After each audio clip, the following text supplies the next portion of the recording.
మీరు ఎంత అభివృద్ధి చెందినా రెస్ట్రిక్షన్స్ కనుక ఉంటే మీకు నచ్చవు. ఆ విధంగా చూసినప్పుడు ఈ విమర్శ రైటే.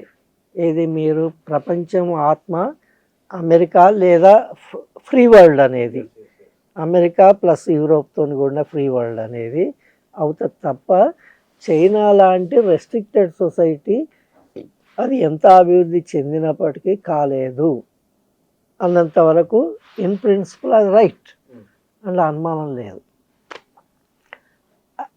అయితే ఇప్పుడు భవిష్యత్తుకు సంబంధించి జరుగుతున్నది ఏమిటి అంటే ఇది కూడా జాగ్రత్తగా అర్థం చేసుకోవాల్సింది.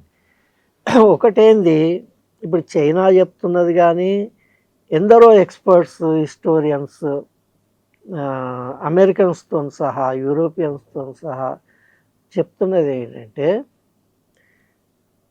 ఫ్రీ వరల్డ్ అవసరమే, ఎక్కడైనా ఫ్రీ డెమోక్రసీ ఏ దేశానికి సంబంధించి దానికి అవసరమే. కానీ ఈ పేరు మీద సామ్రాజ్యవాద దేశాలు గత 500 సంవత్సరాలుగా, కొత్తగా కాదు 500 సంవత్సరాలుగా ఏమేమి చేసినాయి అనేది తెలిసిందే. ఇప్పుడు మనం ఇక్కడ మన లిస్ట్ చెప్పుకోనక్కర్లేదు. అయితే ఆ ప్రకారము వాళ్ళ ఆధిపత్యాన్ని నిలబెట్టుకోవడానికి ఆ దేశాలు చేస్తున్న వాటి కారణంగానే ఎన్నో దేశాలలో విప్లవాలు వచ్చినాయి, స్వాతంత్ర ఉద్యమాలు వచ్చినాయి, ఇవన్నీ జరిగినాయి.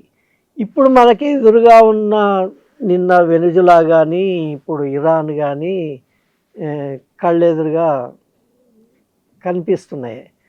కాబట్టి ప్రజలు ఎప్పటికైనా ఒకవైపు స్వాతంత్రాన్ని స్వేచ్ఛను కోరుకుంటారు, అందులో భాగంగా తమ దేశాలు స్వేచ్ఛగా ఉండాలని కూడా కోరుకుంటారు కదా.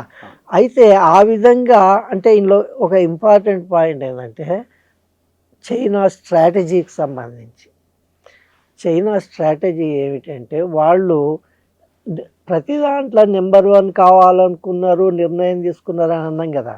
అయితే నెంబర్ 1 కావడము అనేది వెస్టర్న్ కంట్రీస్ తీరుగా యుద్ధాలు చేసి ఎక్స్ప్లాయిట్ చేసి దోపిడీ చేసి డామినేట్ చేసే పద్ధతిలో కాదు.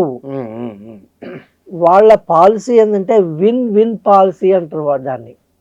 అంటే మేము గెలుస్తాము, మీరు గెలవాలి, మేము లాభపడాలి, మీరు లాభపడాలి, శత్రుత్వం లేని పని. అది ఒకటి.